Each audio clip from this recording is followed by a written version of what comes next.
Hey, this is Ken Finnan, and welcome to Security Showdown, where egos clash and the gloves come off. Tonight's matchup, broker-dealers versus investment advisors. One sells you what you want, the other claims to act in your best interest. Who's the hero and who's the villain? Let's meet our fighters, Sarah, who believes in commissions make the world go round, and Mark, who swears by fees and fiduciary duty. Let's rumble. Why am I always talking to cartoons? This is a goddamn circus. What has my life become? Okay, Sarah, let's start with you. Broker-dealers often get a bad rap for being sales-focused. What's your defense? Defense? I don't need a defense. Broker-dealers give clients exactly what they ask for, products that work for their goals. We're like a buffet. You pick what you want and we serve it up. Investment advisors, on the other hand, are like those restaurants with no menu. Trust the chef, they say, while charging you triple for something you don't even want. Buffet? Try a used car lot. Broker-dealers push whatever pays them the biggest commission. Meanwhile, investment advisors are fiduciaries. We put our clients' interests first, not our paychecks. Sarah's team is all about conflicts of interest wrapped in a shiny sales pitch. Oh, here we go again with the fiduciary sermon. Newsflash, Mark, just because you charge a fee doesn't make you a goddamn saint. At least I'm upfront about how I get paid. Your precious fees are just commissions with a bow on top. Okay, Mark, let's talk conflicts of interest. Investment advisors claim to avoid them. True? Absolutely. As fiduciaries, we are legally obligated to act in our client's best interest and disclose any conflicts. Broker-dealers, on the other hand, just have to meet the suitability standard, which is basic code for good enough. If Sarah sells you a product that works for you but lines her pockets, that's fine by her rules. Suitability isn't good enough, Mark. It's tailored to the client's needs. Let's not pretend you're conflict-free. You charge fees based on assets under management, so you're incentivized to tell clients, don't pay off your mortgage, give me the money instead. You're just as biased, but you dress it up in fancy legal terms.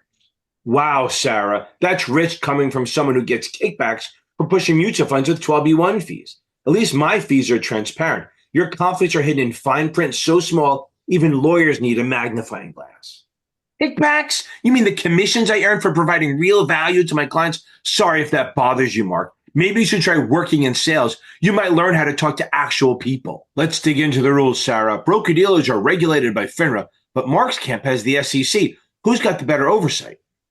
That's right, Ken. Broker-dealers are under the watchful eyes of both FINRA and the SEC, which means people got double the oversight to protect investors and keep things running smoothly.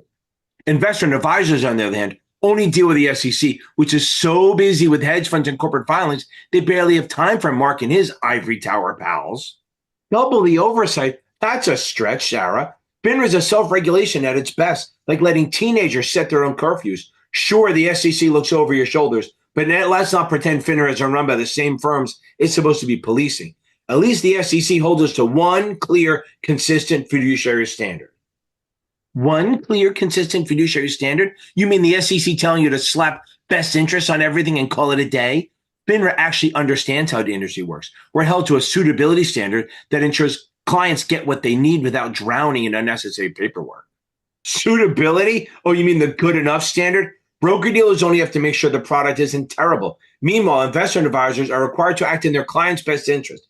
That's where we're trusted more, because we're not playing both sides of the table. Trusted more? Please. Your fiduciary halo doesn't mean squat when your AUM fees pile up year after year, even if the client never makes a single change. At least broker-dealers only get paid when we actually do something. Your clients are paying for a glorified lecture. Let's paint a picture, Sarah. What's a scenario where the broker-dealer is the better choice? That's easy. Say a client wants to buy a specific stock or bond. They don't need any long-term plan. They just need execution. Why should they pay Mark's fees when all they want to do is buy Apple stock? Broker-dealers get it done fast with no unnecessary fluff. Right, because nothing says personalized service like selling a product and disappearing until the next trade. If a client wants real financial planning, retirement strategies, tax efficiency, estate planning, they need an investment advisor. Broker-dealers are fine if you're okay being a number on a spreadsheet. And investment advisors are fine if you just like paying someone to tell you, just hold on to this ETF and cross your fingers. You're not planning. You're just stalling. Final thoughts. Why is your model better, Mark? Because we're fiduciaries. We're legally required to act in our client's best interest. Broker-dealers might have a place for basic transactions, but if you want someone to actually care about your goals, you need an investment advisor. Care about your goals? That's cute, Mark. My client wants result, not hand-holding. Broker-dealers get the job done efficiently and affordably. If you want someone to charge you for overcomplicating things, go with Mark. If you want action, come to us. Action, more like sales taxes disguised as advice. And investment advisors are all talk, no results. Enjoy your compliance paperwork, Mark. I'll be out here actually helping people. Well, there you have it. Broker-dealers promise quick results and tailored products, while investment advisors swear by fiduciary duty and the long-term planning. Whether you prefer Sarah's fire or Mark's moral superiority, the choice is yours. Join us next time on Security Showdown, where the stakes are high and the insults are higher. I need a new job. Hi, guys. Thanks a lot. Thanks a lot for that. Good job, guys. Everyone, what a great rounding debate. That was awesome. Hope I can be heard. Let's make sure I'm on the right thing. Outstanding. Hey, Jeff, how are you? All right. What's different about your mic already? Does this sound bad? It sounds different than the last time. I don't know. It sounded perfect the last time. I know. That's right. I wonder. Let's see. Hold on. Oh, wait, no, that's better. Is that better? A little bit, I think. Hello. If I get close, right? Yeah. I don't know. I don't know if that's any better now. No, that's all right. Okay, that's fine. We'll live it. Okay. Love it. Okay, so couple quick things. Well, come on. It's Thursday. I love it. It's Thursday. It's September. My birthday is in 8 days. Oh. Yeah, 26, right? Is that right? Oh, yeah, it's 8 days. And then I leave. Where are you going? Hold on. Atlanta.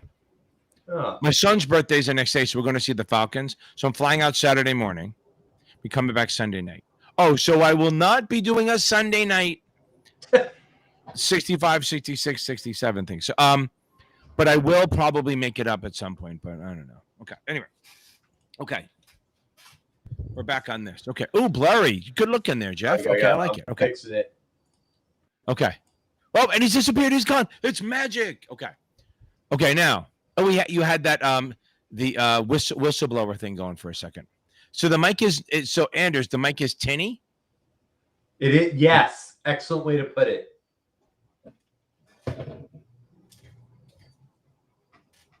I don't know if that sounds any better. That's a little bit better.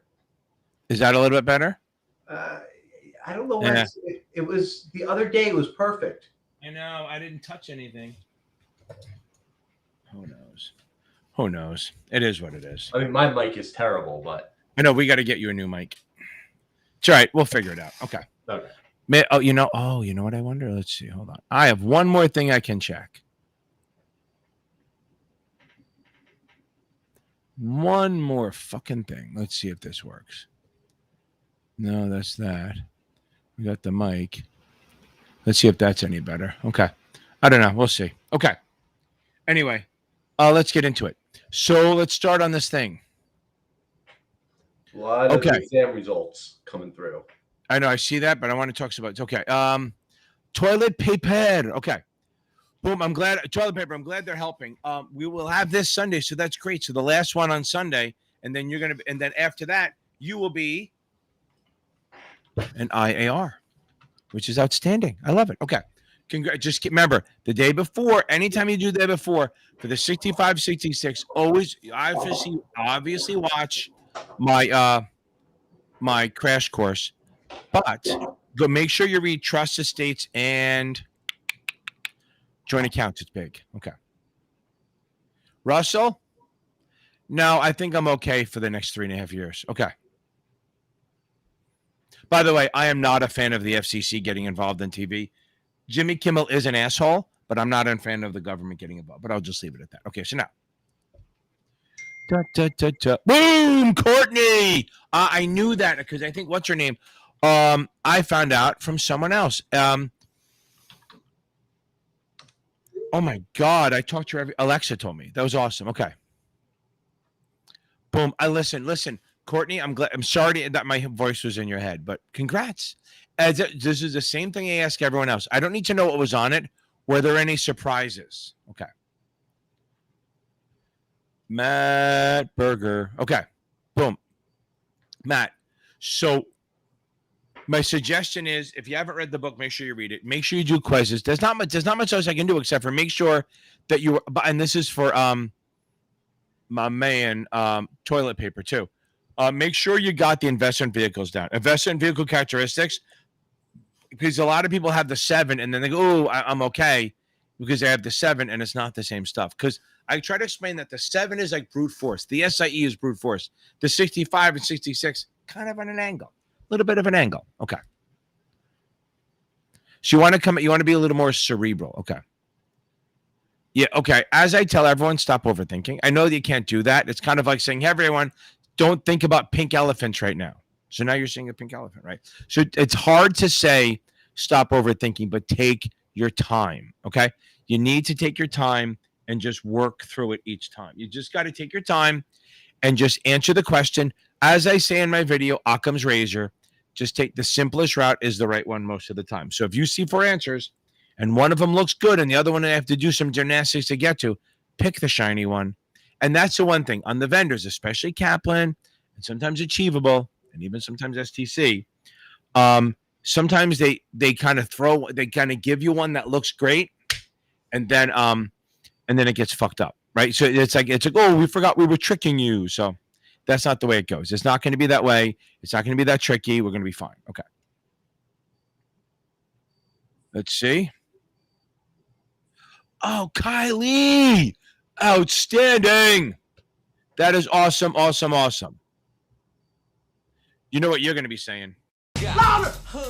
Show me the money! That's it, brother, but you got to yell that shit! Show me the money! I need to feel you, Jerry! Show me the money! Jerry, you better yell! Show me the... That's you, Kylie, baby. Kylie, that's it. Go rake that fucking bag, baby. Rake it in. Courtney, I agree. I do agree that my Sunday night classes are outstanding. It's great. It's an hour of good camaraderie and being insulted. No, it's really fun. It's an hour, costs you $25 a month. A month, that's $8 a class. It's super easy. We meet every Sunday at 5 p.m. Eastern because Eastern's the only time zone that matters. Good stuff. Okay, here we go. Toilet, exactly. Okay. Wayna, Jeff, did you throw that in there? Jeff is going to throw the membership link in the bottom. Oh, I was waiting for you to say something. I know, I got you. So the membership, he's going to throw the membership link in the bottom. And then later, when I get you all suckered in and you think... Not a sales tactic. It's not a sales tactic. No, it's not a sales tactic at all. We're not trying to sell this at all. This is purely an investment. Think of it as a donation to your career. We're a 501c8 for-profit and 501c8. I don't know what a C8 is. I'm just making it up. Okay. Okay. So yeah, you just hit the button. Tariffs. What? Tariff-free, right? We've gotten permission. We have gotten a waiver from the U.S. government that we do not have to say. There are no tariffs on our shit. Yes. Maybe a sales tax, but no tariff. Okay. I was so pissed. I got something the other day. I got this very cool thing. I'm going to make you guys. Remember one thing. Remember to, if you join the membership, do it from your computer. Yes. And turn notifications on so you see when the videos come out in the membership. Now look at this thing. Do you see what this is? It looks like a business card, right? A little bit. No, it looks like something you install in your computer. Oh, no, correct. But it's thin. Yeah, it is. Goes in my wallet, right? Right. Goes right in the wallet. Is like that right? RFID blocker? No, even better. Watch. Here we go. My wife thought I was an idiot. It's a fucking pen. What? It's a pen. How many points are there on there? One, just one. The other points are just to keep it from. It's 1 point on the pen. And then when I don't need the pen anymore, just roll it out, throw it back in my wallet. $500 in this. No, it was like $20. But I got it to Kickstarter. I worked side by side with you for a couple of years, and I never saw you write anything down. I don't, but it's good to have a pen anyway. I told you, Kickstarter is my Amazon. I have a quad screen coming in. One of those 4.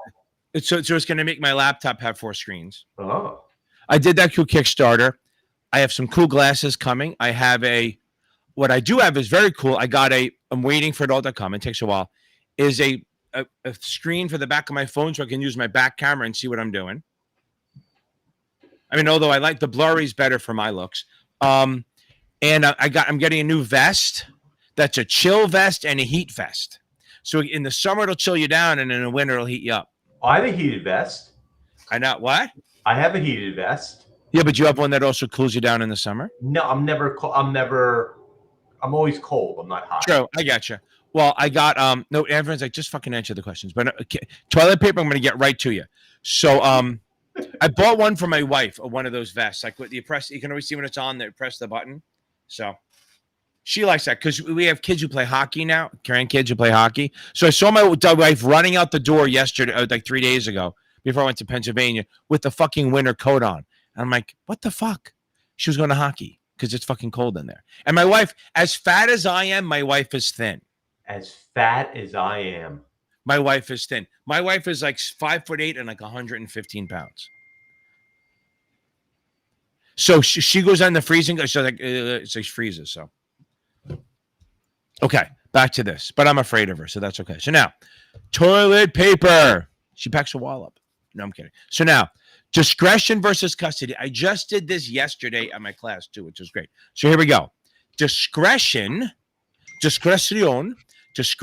the ability to make trades in the account. You can have full or limited. Limited trades in the account without permission ahead of time. So, like, let me back up a little bit. So, if Jeff was my customer and I called him up and said, "Hey, I think you should buy some uranium ETFs right now." That's not advice. I'm just saying you should buy uranium ETFs. That's a solicited order. I'm asking him. He will come back and say yes, and I execute the trade. That's not discretion. If he calls me up and says, "Ken, I want to buy some uranium ETFs," I'm plugging in your head, uranium ETFs, then I will buy it. That's an unsolicited order, and that's usually protection from any kind of abuse. They can't be churning, any of that shit. Now, I want to actually buy some uranium ETFs for Jeff without having to talk to him every time. So I have to get discretion. Now, on the broker-dealer side, it has to be in writing before I do anything. In writing, power of attorney, just full or limited discretion, which I'll get to. On the IA side, I'm allowed to get up to 10 days. We always joke in the class, 10 days of oral. So it's really verbal discretion for up to 10 days. But saying 10 days of oral really sticks. You'll be really tired after that. But anyway, so now you can get oral discretion for up to 10 days as an investment advisor, rep, or IR. Broker-dealer in writing. After the 10 days, if they follow up with one in writing, then it continues. If it doesn't, it ends on that day. That's discretion, power of attorney. Now, limited discretion means I can do any suitable trade. Boom, any suitable trade that I think are right. Now, one caveat to that. If I'm going to put you in a control relationship stock, like if I work for Bank of America or Merrill Lynch, I put you in Bank of America stock, or I put you in a DPP, I do have to get permission ahead of time in writing because permission is never verbal. Okay, so now, full discretion means I can still do any suitable trade, but I can move the money. I can pay your bills. I can pay your rent. I can withdraw money to send to you. I can move the money around. I can also withdraw fees. Now, full discretion requires that, like, if I call up Jeff and say, "Listen, our fees for this month were $2,000,000," and he goes, "Sure, take it out." That's not discretion, anything. That's just taking it out. However, and Cody, you're up next. If I take money out without telling him, if I have the ability to take my fees out without confirming with Jeff, that's full discretion. That's custody. So now, limited discretion is just discretion. You need a $10,000 surety bond. So, by the way, toilet, I'm giving you so much information. Now, if I limited discretion, I can do any suitable trade except for those things. Full discretion means I can do that and take the money out. If I have limited discretion, I have to put up a surety bond of 10 grand, or if I have a net worth high enough, they waive it. However, if I have full discretion, then that's considered custody. And then I have to put up a $35,000 surety bond plus, or unless my net cap is high enough, plus let the administrator know, submit my financials, have an annual audit, surprise audit by an auditor, not by the administrator, and send quarterly statements to the client where the money is. And the money has to be held to the qualified custodian, not me. Now, remember, an IA is not a qualified custodian. A broker-dealer is. Moving on. Other things that would trigger custody. If you're named as a trustee in the account, you have custody. If you send statements to the customer, not the broker-dealer, that's custody. If you get money, if you get a check and don't forward or return it within 3 days, that's custody. If you accept prepaid fees of $500 or more on the state level or $1,200 on the federal level, and for 6 months in advance, that's called substantial prepayment of fees, that's custody. So custody and so all discretion, I'll put it this way. Full discretion meets the custody level, limited discretion doesn't. Hope that helps. Now I can breathe. Okay. Good. Courtney, that's awesome. No surprises. Yeah, take your time, baby. Oh, that's great. I love that. That confidence bullshit. I love it. I love you. Smile, you're going to nail it. Courtney's probably gone and she would be drunk already. Okay. Oh, that's good. Little random stuff. I like little thing. That's the thing about the dumb sheet for the 60s. It's really hard to say, oh, this is a good dumb sheet because you don't know what's on it. You don't know what works for you. So it's kind of very personal. It's more just confidence shit. Now, one thing I tell everyone to do on their dumb sheet, write the word accept right on top, EXCEPT or not. Every time you see a not or an accept question, take your hand off the mouse and put it on that word on the sheet. It'll just remind you that accept question. Because I've had a lot of times where I've done a question, it's really long, and it's accept, and I forget that it's an accept, and I pick the right answer. But by having your hand on there, I game it a little bit, and then it reminds you to go, it's an accept question. I had one guy called me after he said it saved him like 6 times. Like he was, oh my God, it was an accept. Okay. Cody, Mr. Peabody. Okay. How does it? Okay. So let's talk about the 2 different types of private placements. One is a Regulation D. That's federal. That's a federal. It's exempt transaction on the federal level, exempt security pretty much on a state level. The Reg D is you can sell to as many accredited investors, but only up to 35 non-accredited. What's accredited? 1, 2, 3 accredited. Remember that. 1, 2, 3 accredited. 1 million net worth, 200 salary single, or 300 married. 1, 2, 3 accredited. Or if you have the Series 7 or the 65, you're accredited. Okay? So remember, federal cares about accredited, states do not. The states don't give a shit if you're accredited. Elon Musk is retail. If you're a living, breathing human being, you are retail. So anyone who makes less than Elon Musk is also retail. So just because a retail customer has a minimum net worth of 50 million or whatever it is, they're still retail. Okay, now, Reg D, up to 35 non-accredited, but there's a 506C, which allows no unaccredited. But the big thing about Reg D, it's accredited versus non-accredited. On the private placement on the state level, it's institution versus non-institution. Remember that. It's institutional versus non-institutional. So a private placement on the state level is an exempt transaction. If you sell to all institutional clients, but only up to 10 retail, it can be a private placement. Now, the thing is, this is where they trick you in the book. I wonder if that matters. Okay, so now let's see if that makes it better. I turn the air conditioner off. Now, if I sell to the retail, I cannot charge them a commission for that. They have to pay for it. Don't get fooled. They don't get a free ride, but they have to pay for the product, but I can't charge them commission because that de-incentivizes me from selling to them. Okay, hope that helps. On that note, while I'm taking a breath, if you guys need tutoring, I can help you. I'm Series7exam.org. If you just need a little help without paying my fucking $200 an hour or my other guy's $100 an hour, and you just need a little plan to get yourself studying a little bit, reach out to Jeffrey here, Jeffrey Giraffe, Joffrey. And at Jeff at Capital Advantage Tutoring, or just go to my website, Series7exam.org, and look for custom study plan, and he can help you out. He'll get you on the right path. And don't tell him I said this, but if you keep talking, he'll stay on. He won't hang up with you. So you could probably end up talking for hours with this guy. Now, what was I going to say? Oh, and then if you need help and you don't like my style, go check out Michael Weiss. He's really good. He has a CFA. He's been in the business for a while, like I was. He's at Series 7 Exam Tutor, Series7examtutor.com. Also, if you need materials, go check out Achievable. I have a link for them in a lot of my videos. I don't think it's in the lives, but in my other videos, there's always a link for the Achievable. I think you get a $10 off thing. Fabulous stuff. They teach it better than anyone else. Okay, now. Jakob. Hold on. Jakob. Oh, that's awesome. Oh, Jacob. No, it's okay. You're taking it tomorrow morning. What the fuck are you doing in my life? Get the fuck off. Go enjoy your life. Go get some sleep. One thing I'm going to say is you're going to watch my last minute videos, but go over trust estates and joint accounts. Just do a quick review either tomorrow morning or tonight. Then go to bed. Get some sleep. Sleep is underrated. Okay. And those scores are solid. Okay.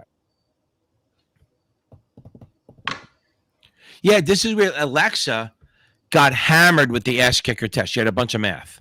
So hopefully when she comes on this Sunday, she'll remember some of them and we'll go over them. Okay.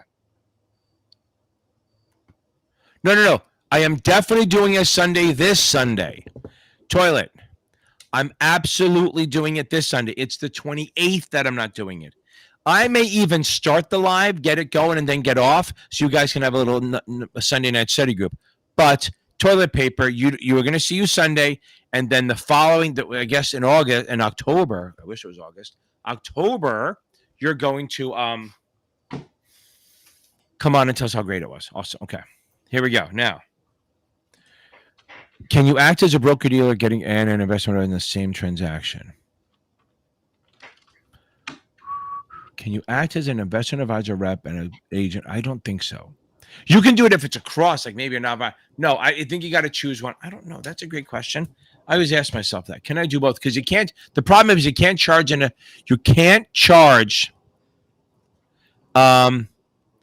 commission and on the same transaction. Although, interesting. Let me think about this. I'm torn. I have to come back on that one. I will come back on that one. Okay. Where's my thing? Okay. Because I think you have to let them know. Okay. I'm going to come back on that one. That's a good one. I you know what? I should know that, but I'm having a brain fart right now. Yeah, maybe. But you were texting me at like 4 a.m. with stuff. So you're fine. We're going to get Alexa, you missed it by 1. We're going to get it this time. Okay. Oh, hold on. Oh, crap. That stick, baby. That's some outstanding stuff. That is outstanding. I love that. So that's awesome. Where am I? Okay.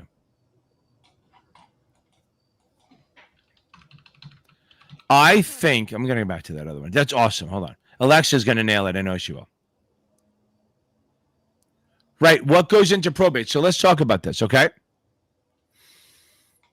So what doesn't go into probate? So if you have a transfer on death, doesn't go into probate. If you have joint rights or survivorship, doesn't go into probate. If you have a trust, a tight trust, it really limits probate, but it does reduce a lot of the costs and hides some of the ownership shit. Because as somebody said the other day, I didn't realize that a will is public. Everyone gets to see it. Okay, Julian, you're up next. Hold on. This is a great question. So, Wayne, it depends. The good thing is it doesn't really matter because you have the 63. It depends. If you've recently taken the 7, go for the 65. If you and you felt good on it. If you've taken the 7 more than a couple months ago, grab the 66 and get it over with. Here's a good thing. Say you jump on the 66, half of it 63 stuff, and you miss, you can just take the 65 like a couple of days later. But it doesn't really matter because if you're going to be working for a firm, if you have the 7, and it was a while ago, get the 66. If you just took the 7, get the 65. If you don't have either, just bang out the 65 so you can work. Okay. Julian, that's outstanding. Okay. I love it.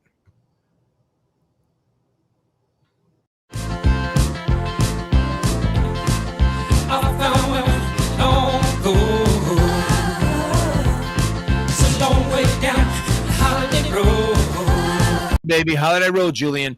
Don't go on vacation yet, but we're going to be there. How cheesy and cringy. I would say 3 to 4 weeks, depending. If you're full-time studying, you probably do it in 3 weeks. But if you're not, I would push it to 4 to 5 weeks. Give yourself some time. Respect the 66. But get on it quick. Don't waste too much time. Okay. Let's do it. Oh, yeah, and this is NASAA night. Okay. This is NASA night. Okay. Series 7 NSIE is Tuesday night. If you have a question that overlaps, we can do it, but it's all on Tuesday nights. Well, how fast do you think you can do it? Because I think the minimum is like 6 months because you got to do coursework. But Stick, I challenge you to get it done. I say, you remember what was that? Name that tune, name that test. I think you can do it in 2 months. Go for it, baby. Okay. Looks like a cheese grater as a medieval. Yeah, that's true. Yeah, I could do that one. Yeah. Yeah. Medieval toilet paper. Okay. Okay. Okay.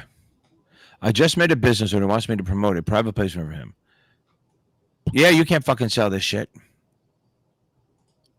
You can't sell this. You can sell it if you work for the firm. So if you work for the firm, then you only sell to accredited investors, then you can. You can't sell this shit. If you work for the firm directly as an employee or an associate, then you can sell it. If as a private placement because it's exempt, but you can't get a commission. Hope that helps. Yeah, and you won't see a prospectus because it's a private placement. Okay. Okay. Stephanie, thank you. We're back. Welcome back. Okay. Okay. Okay, so dollar weighted return versus time weighted. It's the way to measure shit, right? So let's say Jeff and I are both money managers. And Jeff is a better manager, but his people are fucking skittish like the Long Island people they are, okay? So they are go in and out. They go out at the low. They get in at the high, but he's a great manager, right? And I'm okay, but I have ride or die. You know how Jersey is. They ride or die with you, right? So the whole point is okay. Now, I may look like I have a better return than him because people don't leave. So here we go. So dollar weighted, when they check your return, they include the fact that you go in the money in and out. Like when people go in and out at the wrong times, that will impact the return. So if we try to compare Jeff and I with dollar weighted return, including the money going in and out, then I might look like I have a better managing experience than him because my guys are not quitting on me like the Jersey guys they are. That's why dollar weighted is good to check your own return, your own internal rate of return, but not compare. Time weighted does not use the money going in and out. They look for they kind of look for like the actual returns. So then they're like, okay, well, Jeff's returning 8%, Ken's returning 6%. So, and then, but if you do dollar weighted, it looks like Jeff's returning 4 versus my 6, right? So since it's time weighted, it looks at the actual investments and returns, not counting the money and the time frame and not looking at the money flow in and out. So then it gives you a better return. Time weight is the better way to compare managers. Okay. Okay. Okay. What is a surety bond? A surety bond is if you have custody, you put up either a bond or some cash or securities worth either 10 or 35 grand, or if your net worth is high enough, it covers you in case of legal problems. It will cover legal fees. So if you screw someone over, because remember, if you have custody, you kind of have control of their accounts, right? So if you screw up, you can really hurt them. So they have to have some sort of assurance, surety bond, that you have money set aside. So the surety bond is like for legal expenses and stuff like that. Okay.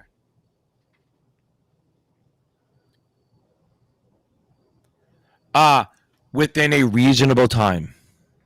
The margin agreement has to be done within a reasonable time after they close it, like right after. It's weird. So the disclosure doc has to be given before, but the margin stuff has to be done reasonably, right after, within, and not immediately after, but within a reasonable time after they open the account.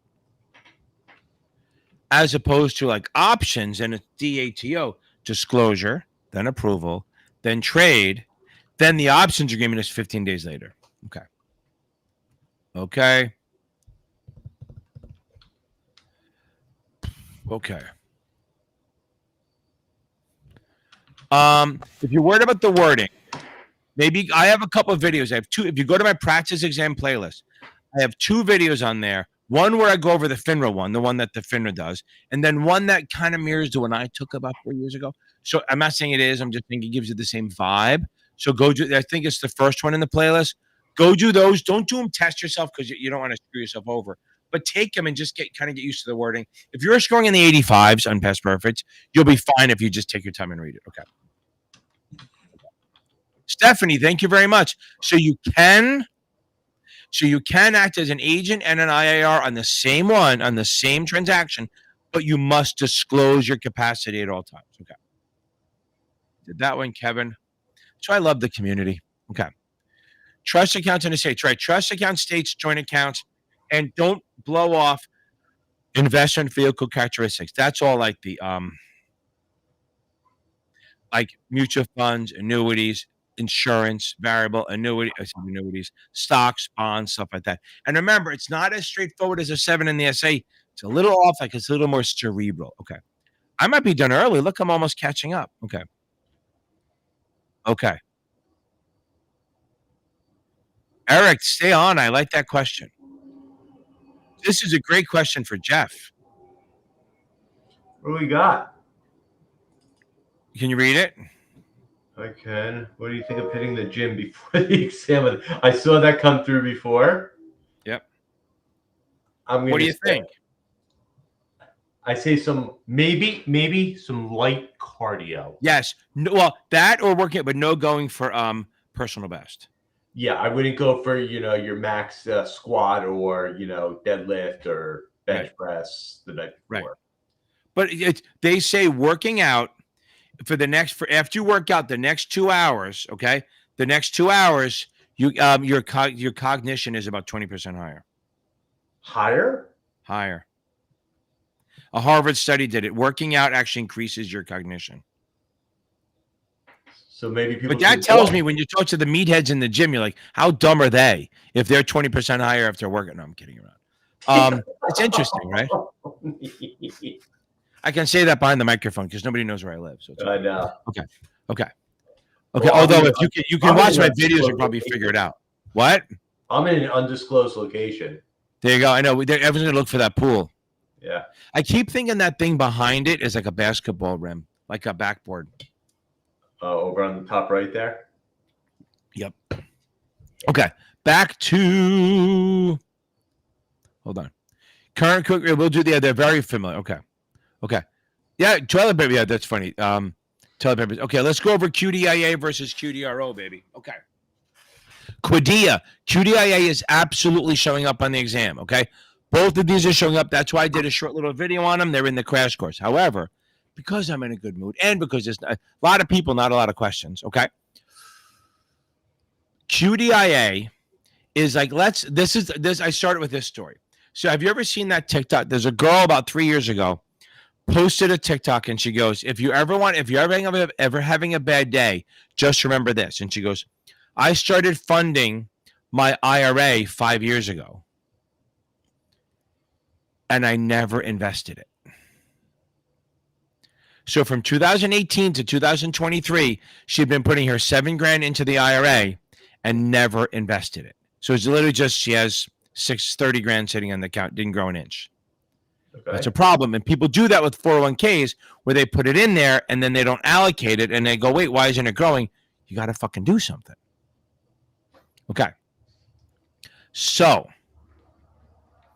QDIA is a system that automatically allocates your money. If you don't choose in a 401k or even a target-based fund, if you don't choose investments, it will invest it for you based on a formula based on your age and stuff like that. So qualified defined investment something action or something like that. I don't know what that stands for. But the point is QDIA will automatically allocate your money in a 401k to a fund or something or diversified to make sure you're at least investing. Okay. Now, QDRO. That's for if you're married. And so toilet paper, if you're married for like 20, 30 years, and then she catches you with a hoe and she divorces you. And you go to divorce and you got this 401k, you've been making bank, and now you got like $1 million sitting in your 401k, and the court goes, guess who gets Eddie, I want half. Okay. So she's going to get half the money. Okay. Only older people get that reference. Okay. So now, the QDRO is a court order from a judge, obviously court order.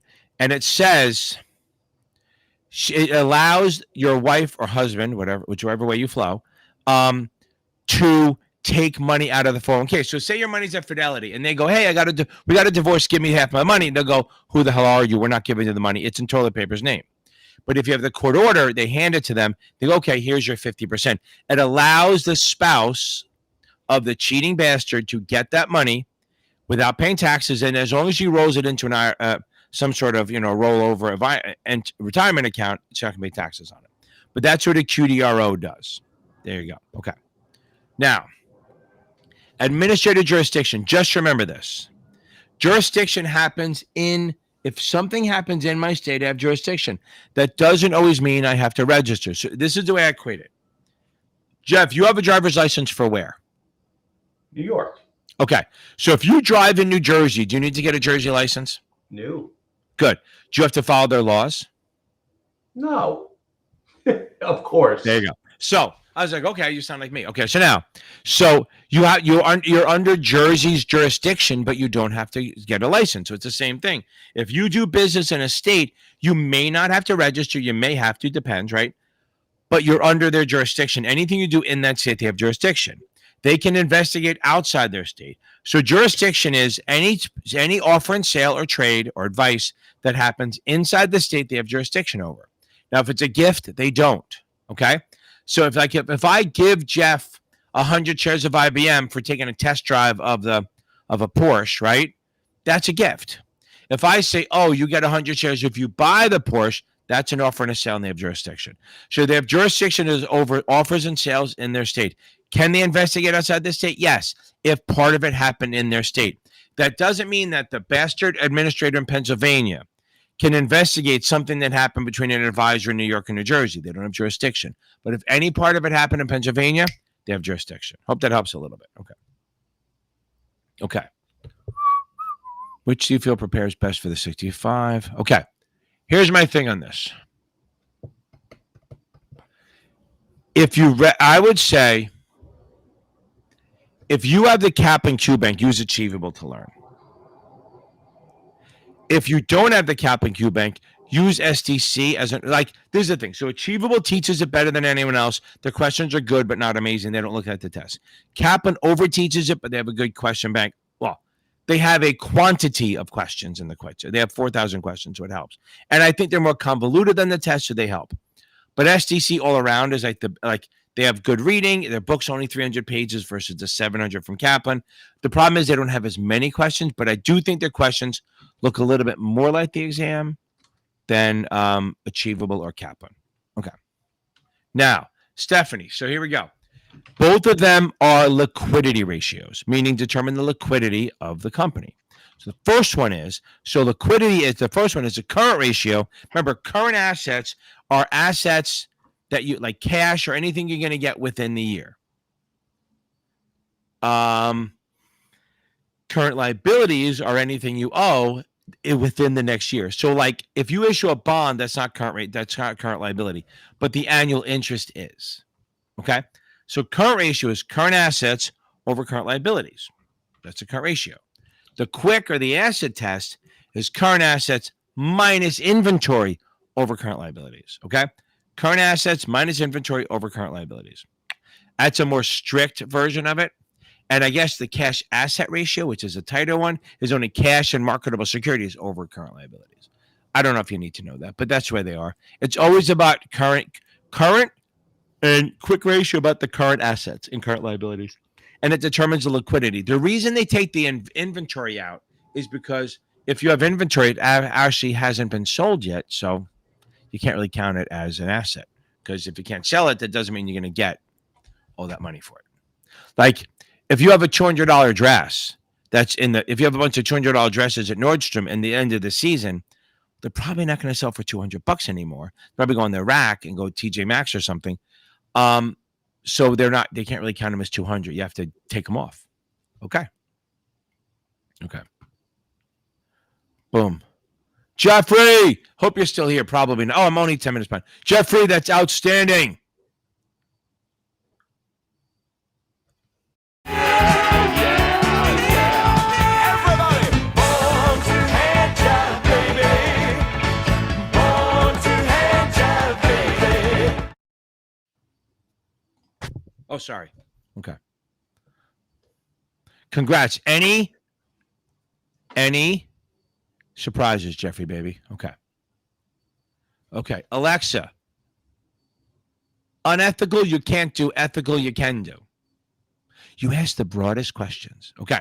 So unethical, you can't do. Ethical, you can do. I don't know that there's a real difference between Fed and state. They may try to trick you into thinking there is, but unethical is unethical. The only one that I know of for sure that's different is that on the federal level, you can do testimonials with disclosures. On the state level, it's considered unethical and dishonest. That helps a little. Okay. Commodities. That's like,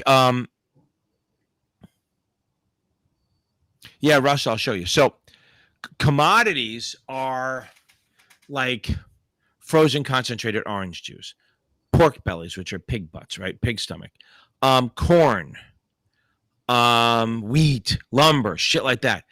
Now, if I'm a farmer of those things, I want to sell them. I'm worried that the price will go down. So I will sell a future exchange listed or a forward not exchange listed. If I'm a consumer of those things, if I want to buy it, okay, like Billy Ray, I want to buy these frozen concentrated orange juice. Is it Mr. Weeks that was getting? But Mr. Weeks was the other guy. Okay, so anyway, so Billy Ray and what's his name? Shit, well, not Weeks. What's his Thornton? Shit, what's Dan Aykroyd's name? I know who you're thinking of, but I can't remember. Thornton. It's a weird. It's like I'll get it. I'll come back to it later. Okay, so say they want to buy. Say they think the price is going to go up. Mortimer. What? Mortimer. Oh, that's Mortimer, and that's one of the. That's the Dukes, I think.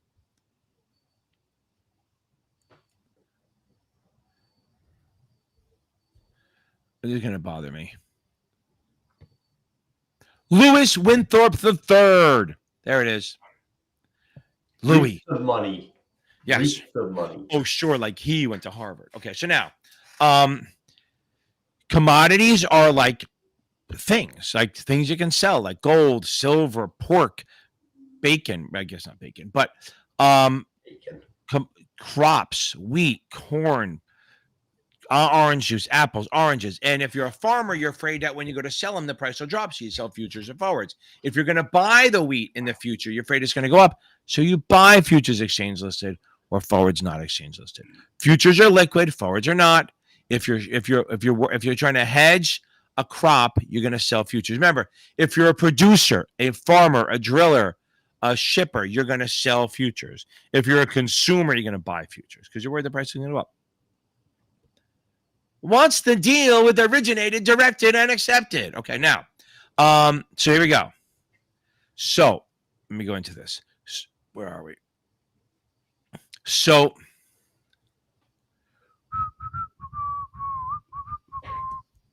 where we go?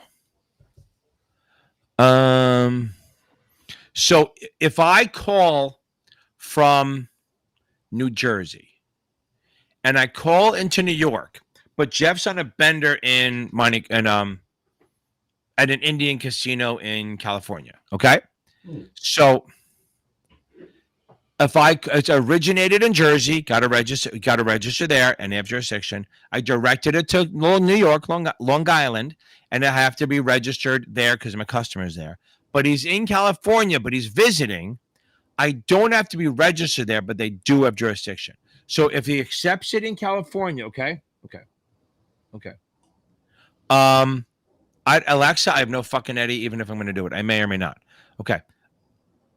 Baby, my birthday weekend is my birthday. It's not really my birthday. It's more for my son's birthday. So Alexa just texted me. She found the roundabout. Okay. So now, so originated in Jersey, called New York, accept, and Jeff goes, sure, I'll buy it in California.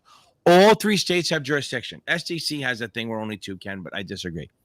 But here's where you get screwed up. I don't have to be registered in California because Jeff is not moving there. He didn't move there. Okay. That's the difference. Okay.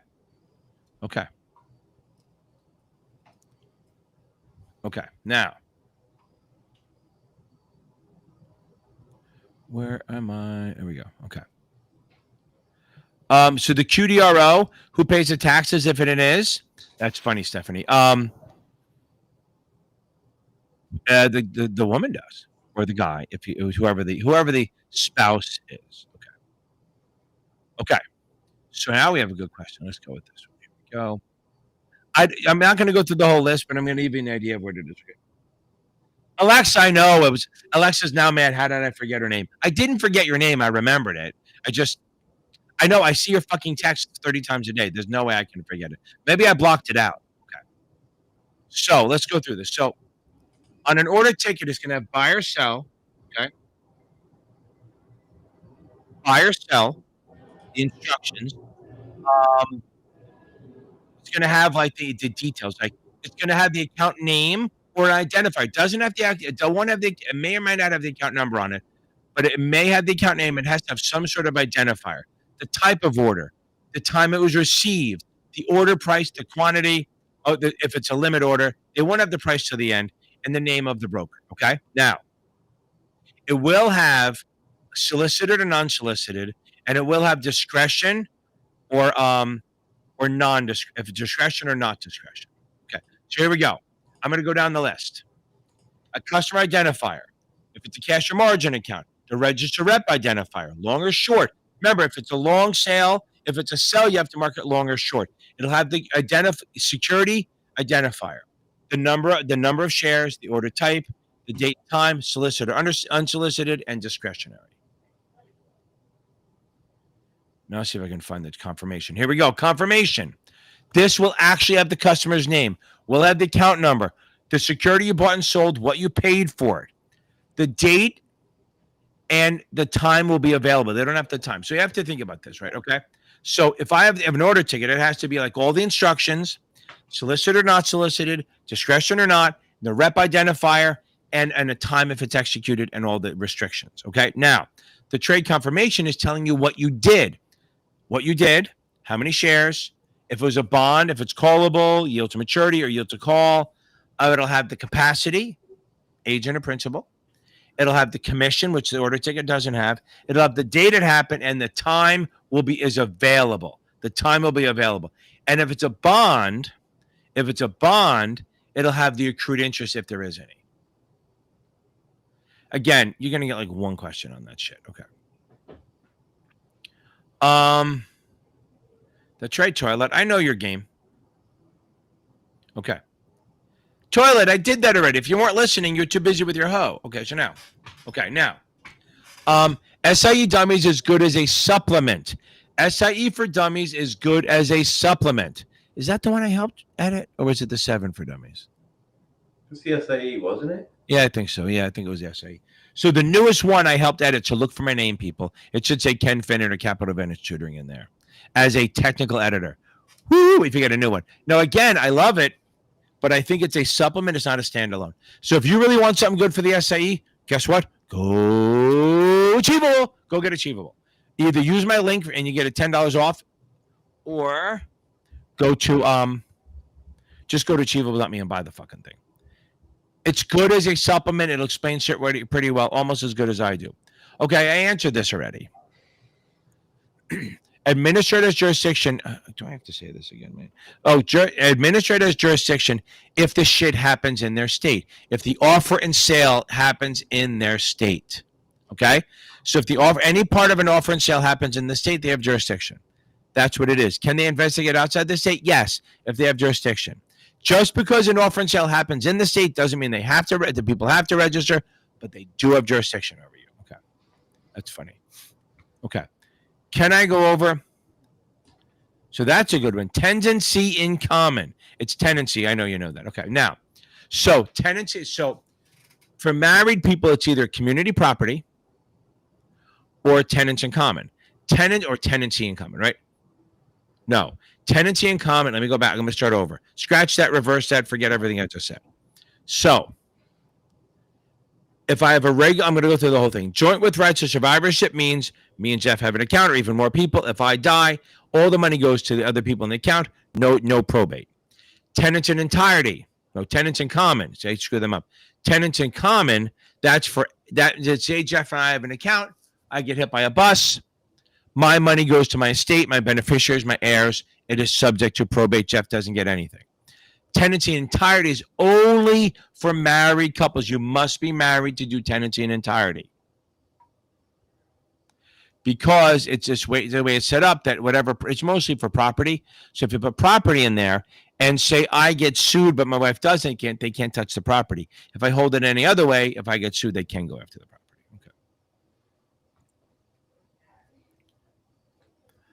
Okay. Parts of a futures or forwards. Okay, so they all have a lot of the same stuff. The buy sell, the contract size, the expiration or delivery month. Price and the commodity. Okay, what they're doing, that's and the underlying, right? Now futures are traded on exchange, so it's everything standardized. Like wheat and corn is 5,000 bushels a contract. Lumber could be something different. Gold is 100 troy ounces, stuff like that. Okay, pigs are like, I don't know what it is, like 20,000. I have no idea, but they tell you what it is if they have to. So in a future, it's all standardized, the number of bushels per contract, when it expires, when it delivers, all that shit.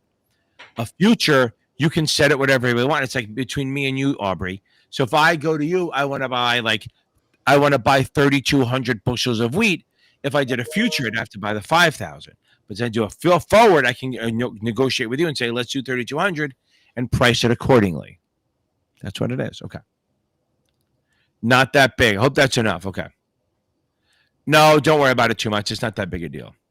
It's really not that big a deal. I mean, there's some stuff, but we talked about current ratio and stuff. It's not deeper than that. PE ratio, earnings per share, dividend payout ratio, that's about it. Okay. I wish I could see what these things are. It's like I used to have a Samsung. Whenever somebody sent an emoji to me, it would write out what it was. It wouldn't show, like it would say sad emoji, happy emoji, something like that. It's funny. Samsung. Samsung's a better phone, by the way. I just got ostracized because my kids, although I should have kept it, they kept bugging me to get an iPhone. Did you get the new update yet? Yeah. Do you hate it? It's a little annoying. I haven't gotten it yet. It's a lot of bubble shit. I haven't gotten it yet. They really say that there really hasn't been a major update since Steve Jobs, passed away. Yeah, it's exactly. I agree. It's like Madden 24, 25, whatever it is. Really, what else are you gonna do? I don't know. I don't know what's left. I know. I mean, unless you do what Samsung does, the foldable phone. See, Samsung's better. Okay. So, toilet paper, record retention. Okay. Toilet paper, deal with it. Sacrifice. Look, I'm a Jet fan. I don't worry about it. By 5 o'clock, I'm either down by 30 or the game was over for an hour. Okay. Record retention for broker. I mean, it's unbelievable how they sucker us every time. Okay. Record retention for broker dealers. Here we go. Everything pretty much on this level, everything's 3 years. So if you want to go deeper, everything is 3 years. Complaints are 4. This is a broker dealer. Complaints are 4. Anti-money longer is 5. And formation docs like corporate charter, partnership agreement, board minutes, that's all lifetime plus 3 years. IAs are 5 years or lifetime plus 3 years. So everything's 5 years for an IA. And if it's a formation document like partnership agreement, board minutes and stuff like that, it's lifetime. And all remember, whenever a broker dealer or a IA closes down, it's 3 more years because that's how long statute of limitations is for unethical shit. Okay. I get it. It used to be Friday nights. I want my Friday nights back. That's why. Right of rescission. Okay. Right of rescission. Ava. So right of rescission is like basically just like I don't know how to make it stick, but rescission is like I'm giving you your fucking money back. I'm like rescinding it, if you want to think. I'm saying I sold you a security that wasn't registered or whatever it was, an illegal security, whatever it was, most likely unregistered. And then I'm going to offer you your money back plus a little bit of interest. If you don't answer, you can still sue me. If you say no, then you can't. But I'm offering to buy your shit back, right? I'm offering to buy. So if you buy a security for 10 grand, I'm going to say, here's your 10 grand back. If you want it, plus say 5% to another $500 plus lawyer's fees, minus any dividends you got, and I'm making you whole. You don't have to. You may go, I want it. Here's my example. Maybe about 15 years ago, there was a broker dealer. I remember it was Hawaii because I read about it. And for some reason, they did the math and they thought it was going to be effective on Thursday, whatever it was. Maybe the guy said 48 hours, whatever it was. They thought it was going to be effective on Thursday, but it was actually effective on Friday. And they sold all the shares to all their customers on Thursday. So they technically sold them an unregistered security. It came out. They go, oh, shit. The administrator got, I think they did it before the administrator figured out, but they go, look, we got to rescind this trade, rescission. Okay. So they went back to all the customers and said, listen, we were supposed to sell it to you on Friday. We sold it to you on Thursday, blah, blah, blah, whatever it was. We're sorry. We're offering your money back plus 5% interest, whatever it was, whatever given level of interest is. And they all said no. They go, no, we wanted to buy it. We're good. So it's fine. They were fine. They still got in a little trouble from the administrator. But the whole point is that they sold the security they shouldn't have the day before they should have. So they offered to buy it back, and then they're whole. And once a customer says yes or no, then they can no longer sue you. Okay. Hope that helps a little bit, Ava. Yeah, remember this. So, no. So so the way I remember it is long and low, baby, long and low. So long-term, but remember, almost always volatility is about prices. And what drives prices? Interest rates, okay? So like the Fed lowered rates yesterday, and they're expecting two more cuts by the end of the year. My wife says none, but I say there's going to be two more. Okay. So when the rates drop, long-term bonds, long and low, long-term bonds move up the most, or if rates go up, they move down the most. Now, if you have two long-term bonds, you got to do another filter. So the next filter is low coupon or low price. So the lower coupon or the lower price is also going to move. So that's why it's going to move more than medium or par. So that's why I say long and low, baby. Long-term bonds move more than short-term bonds, and low coupon bonds move more than medium or high coupon bonds. Now, that's volatility. If they say what rates move the most, it's the opposite. So if they say, oh, what rates are going to move the most, like say the Fed lowered rates. What rates move the most? The T-bills. Now, the price went up on the long-term more because it compounds, but the T-bill rate dropped more than the long-term. Because I always think the rates as like it's a tanker. The little ones move the most, and then the big ones finally turn over time. So when they're talking about volatility, they're almost always talking about price volatility. So that's long and low, baby, long and low. Is it on here? Nope, we got this. I have one with it on here. Now, hope that helps a little bit. Yeah, and that's like I got a question where it goes, which thing is true? And it said the price, they said a 2% bond is less volatile than a 5% bond, or a 5% bond is less volatile than a 2% bond. Just the wording got me. And the answer is 5% is less volatile than a 2% because the lower coupon is more volatile. So you go long term. If you can't figure that out, you go lower coupon. So always remember this. The lower the coupon, the deeper the discount, the more the bond will fluctuate. And zeros move the most. The lower the coupon, the deeper the discount, the more the bond will fluctuate. Everyone say it with me. The lower the coupon, the deeper the discount, the more the bond will fluctuate. I love it. Good. Okay. Okay. No. Write this down, God damn it. Options on futures are securities. So what are the 5 words that mean security? Variable. Option. Interest in, receipt, and certificate. Those 5 words mean security. Contract does not. Alexa, write it down and put it on the wall. Options on futures are securities. Options on anything are securities. Futures and forwards and commodities are not securities. Bang it into your head. Okay. There we go. I screwed that up. Let's see. Let me fix that. There we go. I'm going to get low. Hey, how are you guys? I shouldn't have flicked it.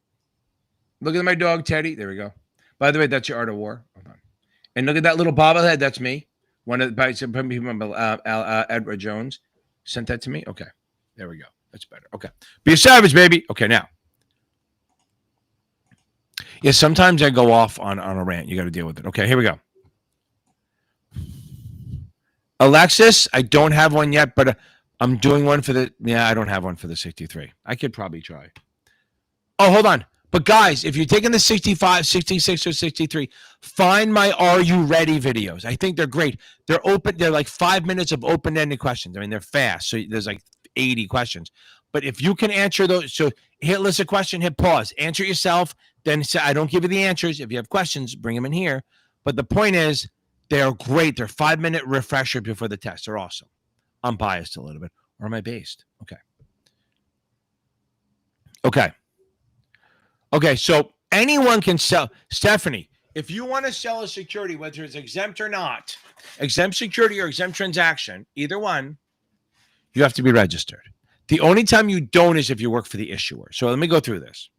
If you're an agent, you got to register in any state you sell securities in, whether they're exempt or not. If you're an agent of a broker-dealer, you have to register anywhere you have a place of business or a retail client. Doesn't matter what kind of security you sell. If it's not a security, obviously you don't have to register. If you're an agent of the issuer, not the broker-dealer, and you're selling exempt securities or exempt transactions, you don't have to register as long as you're not getting commission. Okay, that's that. Now, so again, anyone can sell an exempt security, exempt transaction as long as they're registered, or if they work for the issuer, they're not registered. They don't have to be registered. Now, exempt securities are securities that never, ever, ever, ever, ever, ever have to register. That would be any federal government, U.S. or anywhere, any Canadian or U.S. muni, anything issued by a bank, utility, common carrier. I'm not going to repeat these again because I have a video where I go through this thing. So commercial paper under 270, there's other caveats to that. Stock exchange, investment company stuff, nonprofit, charitable, religious, sold to qualified investors, Reg D, Reg A+. Those are exempt securities. They will never, ever, ever, ever, ever register on the state level because they're securities that are exempt. The issuers are exempt. Now, exempt transactions are for securities that would normally have to register, but because of the way you do them or who you sell them to, you don't have to. So, number one, unsolicited non-issuer transaction. That's your idiot customer calls you up and says, I want to buy them. Understand why the rules are here. The rules are here to prevent the evil broker-dealer and the evil issuer from ripping you off. So if the customer decides to hang themselves and buy the share, and do an unsolicited order, you have to let them. You have to be registered, but the security doesn't. Remember, just because it's secure, unless you're working for an issuer, whether a security is exempt or not has nothing to do with you as an agent. You have to register anyway. So unsolicited non-issuer. Unsolicited means a customer calls and they're not buying it from the issuer. Isolated non-issuer. That's like a trade between Bobby and Mary, secondary market trade. Selling to an institution, exempt transactions. These are all for securities that would normally have to register, but because of the way you're doing it, you don't have to. Okay, now, selling to your underwriter, totally cool, exempt transaction. Selling to your employees, totally cool, exempt transaction. Pre-organization certificate, which is like, when we go public, I'll put Jeff's name on and all that shit. And when we go public, they'll get their shares. That's what a pre-org certificate is. It's an exempt transaction. If someone dies or bankrupt, remember, this is not for a regular trustee. So a trustee of a trust, a little rich bastard trust account. No, this isn't this. This is if someone dies and the executor, sheriff, marshal, trustee of the account, administrator of the account, wants to sell shares for either a bankruptcy or a dead person because they got to sell the shares to meet the money requirements. So they're going to allow them to be sold in the state without registering. So again, an exempt security is a security that's always exempt, never register. An exempt transaction is for a security that would normally have to register, but because of the way you're doing it, they don't have to. Hope that helps, Stephanie. And I have it, find my video on it. I think it's called Do I Need to Register the Security? And it's a great with a chart and all that shit. Okay. Yeah, Alexis, I didn't. Maybe I'll do it for okay. I'm glad the stories help. I try to tell stories from my own shit. Okay. Did you reread the book, Alexa? Downeaster Alexa. Well, I good that okay.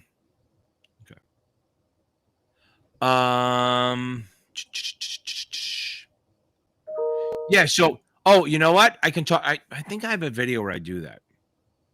I definitely have a video where I go over how to calculate them. I can try to walk through it now. 1 second. I have to do this. It's just my thing. Do you know what song this is? Yeah, Billy Joel. Do you know what song now? Yeah, Downeastern Alexa, whatever. Down Easter Alexa. It won't make you suffer. I just 100% just got demonetized. Okay, so now. So let's talk about this. So I'm not going to write it on the board, but so if I have a future, okay? So can I do this? If I get deleted, if I get out, Jeff will stay on and talk to you guys. Hold on. Sometimes when I throw on my Zoom, it screws up. Let's see.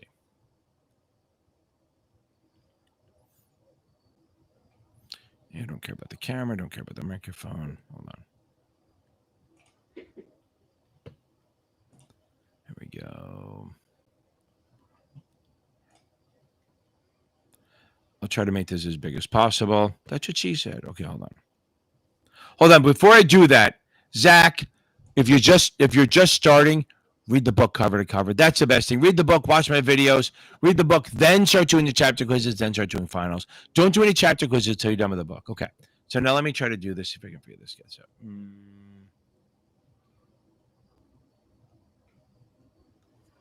Let's see. Does that show up? Yeah, but it's going to be bad. Yeah. Do you see anything white? Nope. It's white. Yeah. That's all I care about. Yeah. Okay. So I'm going to try to make it as big as possible so I can write on it. I think you should be able to see the whole screen. So let me make this. Okay. So let's say you're a farmer and you sell 5 May, let's say December. You won't be able to see anything yet. Futures at 50 cents. Can you see that? Hang on. Yeah, I see it. Okay. So this is how we do. So Mr. Christian, this is how we're going to do this. Okay. So now, if I'm a farmer, I sell 5 December wheat futures. Now remember something. So they'll tell you this, but let's say every future is worth 5,000 bushels. Every contract is 5,000 bushels. Okay. So here's what we do. So let's say the wheat drops to 30 cents. So that's not good. But so you sold the future for 50 cents. Remember, when you sell futures or buy futures, both sides are obligated. Remember that. Okay. Sarah, stay on there. Fucking A, that's awesome. But I got to do this first. So I sell 5 December wheat futures. Any surprises, Sarah? Okay. Now, nice Irish name, Sarah Eller Ortega. Good Irish name there. So now, the wheat dropped to 30 cents. So I'm gonna buy it back to take the profit. So I'm going to sell the wheat for 50, buy it for 30, and I'm going to make 20 cents. Can everyone wrap their head around that? Is that kind of easy to get? We good with that, Christian? Okay. Now, we made 20 cents. Now, it's really a hedge because you probably own the wheat, so we sold it. We didn't make any money. But how much do we make on the future? So then we go, okay, so we made 20 cents. Then we have to go multiply the 20 cents times 5,000. Because remember, it's 20 cents a bushel. So we're going to do 5,000 times 0.2. That's going to be $1,000 times 5 contracts. So you made $5,000. It's pretty easy. Right. So Alexa, Downeaster Alexa, it is commodities. Both sides are obligated. Remember that. Both sides are obligated on a future. And I don't think it's commodities. It's going to be futures, not commodities. Okay. Just like I forgot your name, Alexa, I'm pretty sure it's going to be futures, not commodities. Okay. Because you don't really trade commodities. You trade the futures. So I hope that helps a little bit. That's all it is. And if it went up to 80, you would do 30 cents. Again, you lost 30 cents. That's all the same stuff. Okay. Stop sharing. Boom. There we go. Okay. Now, again, hold on. Sarah, that is outstanding. You literally just an hour ago. So she passed while my live was still fucking on. That is outstanding. That is great. So you get my favorite one.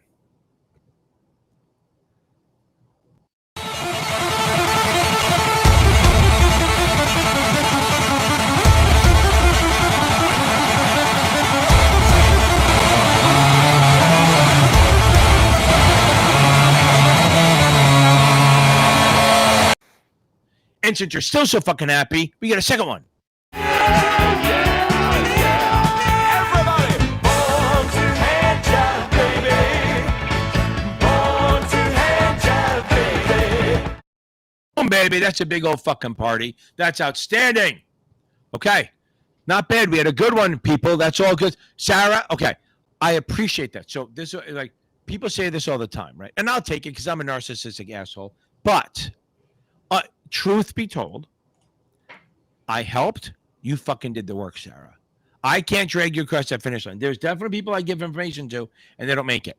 So you fucking own this, baby. So the question is, before I go on and throw my little inspirational montage that I'm going to throw on, it's not my fuck you video. I have a better one that's going to inspire you all as I play myself off of here. Were there any surprises on the 65? That's what I want to know. Were there any surprises that you're like, oh my God, I never saw it? I know you look on the 65, 66, you're going to see the continuation questions. You're going to see maybe QDIA or QDRO. You're going to see maybe something about hedge funds that want absolute returns. Venture capital, so long term. I have videos on that stuff. Okay. I think that works. Okay. I think I'm giving her a second because I know there's a delay.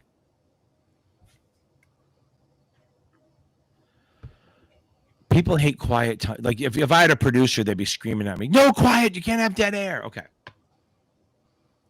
Okay, let me undo this. Boom. Okay. Now, we're going to go out of here with a bang. Everyone, if you hang out, it's a little quick 5-minute video. Get you fucking riled up. And I will see you guys. Have a great weekend. Hopefully, I'll see some of you in my membership. Remember, it's 25 little bucks, and it's like $8 a week. It's a great membership. It's amazing. And it's an hour of your day right at 5 o'clock, literally. As I say, it's great because I'm a Jet fan. I'm either down by 20 or the game's over already. And I'm pissed off. Okay, everyone, I will see you all next week and watch this little video. It'll make you feel good. To anyone, but this is a very fresh approach. It's okay, Kenny. I don't think there's much else to do here, but call it a day. Gentlemen, thank you for your time. Is that all? You're a non-believer. Why should we waste time on kabuki? I don't know what that means. It means that you've already tried your plan and you're number 4. You've enlisted my expertise and you've rejected it to go on the way you've been going. I'm not interested in that. You can understand. I don't think your 3 months or however many thousands of dollars entitles you to refocus the core of our business. Listen, I'm not here to tell you about Jesus. You already know about Jesus. Either he lives in your heart or he doesn't. Every woman wants choices. But in the end, none wants to be one of 100 in a box. She's unique. She makes the choices and she's chosen him. She wants to tell the world he's mine. He belongs to me, not you. She marks her man with her lips. He is her possession. You've given every girl that wears your lipstick the gift of total ownership.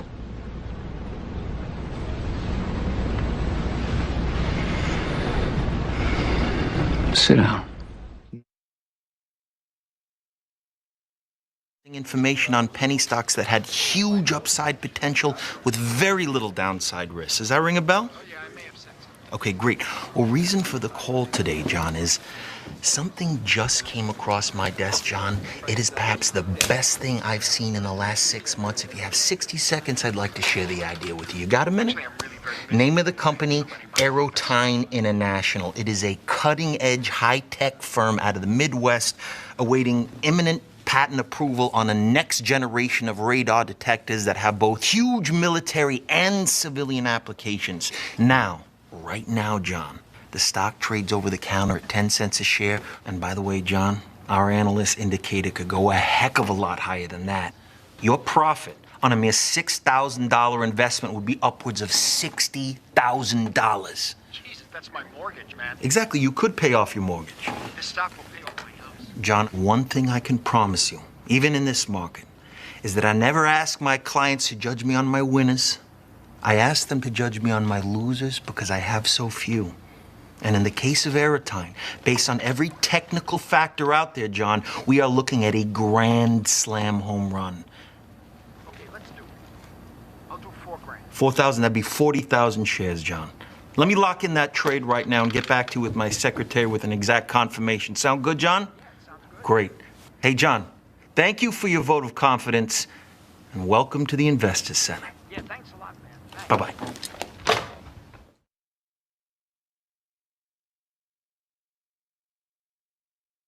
The accounts for his team leader. When I was a junior broker, I did it in 26 days. Okay? You're not sending out press packets anymore. None of this Debbie the Time Life operator bull. So get on the phones. It's time to get to work. Get off your ass. Move around. Motion creates emotion. I remember one time I had this guy call me up. Wanted to pitch me, right? Wanted to sell me stock. So I let him. I got every rebuttal out of this guy. Kept him on the phone for an hour and a half. Towards the end, I started asking him buying questions. Like, what's the firm minimum?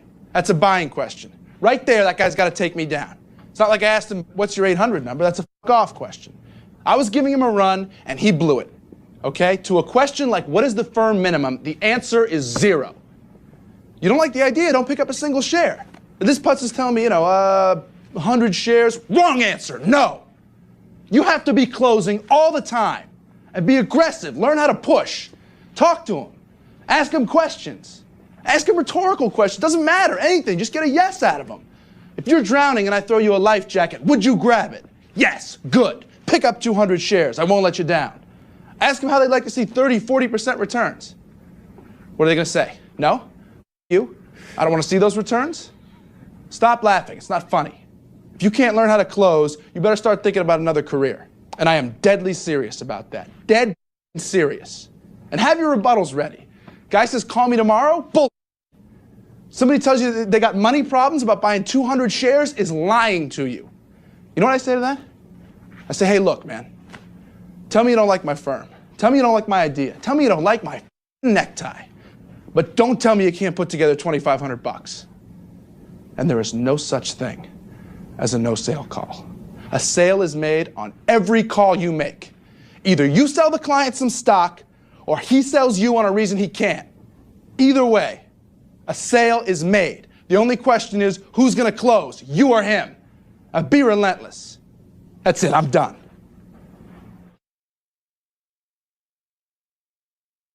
Are they all here? All but one. Well, I'm going anyway. Let's talk about something important. Put that coffee down.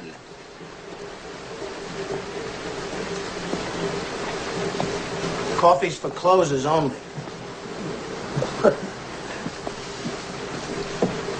Oh, have I got your attention now? Good. Because we're adding a little